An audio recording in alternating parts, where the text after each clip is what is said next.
Está bien, tiene capacidad de innovación, capacidad de diversificación, lo que es más también para las empresas vascas. ¿Cuáles son los mercados que básicamente se van a conocer? Bueno, hoy se va a hablar en general de que podamos atraer a nuestro país relaciones comerciales de muy largo plazo y deseamos a todos que este encuentro. Buenos días a todos. En primer lugar, gracias por acudir.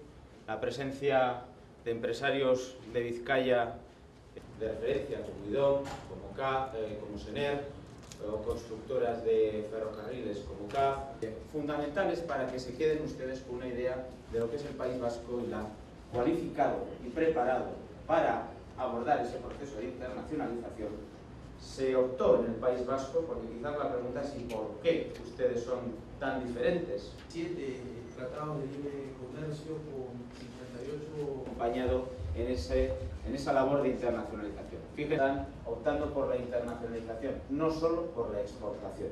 Desde el punto de vista de la estructura productiva o industrial, donde como todos ustedes pueden comprobar, estamos dos escalones. Gaur ere berri on bat izan dugu.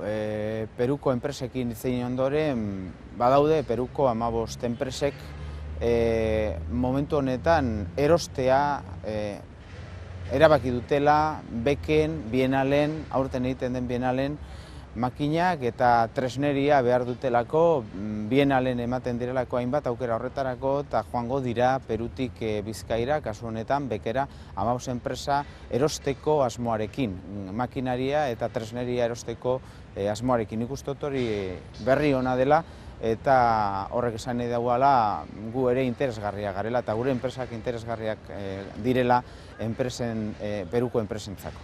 La verdad es que hoy ha habido además una buena noticia porque 15 empresas peruanas han confirmado que van a la Bienal de Máquina Herramienta y al BEC y van además con intenciones de comprar máquinas, máquina herramienta, entre otras razones porque hay una capacidad tecnológica instalada en Perú que es una capacidad tecnológica muy básica y comparativamente nosotros en Euskadi, en Vizcaya, tenemos maquinaria muy competitiva que le puede venir muy bien también a las propias empresas peruanas. En ese sentido es una buena noticia porque significa que va a haber empresas vascas que van a vender también máquina herramienta a empresas peruanas.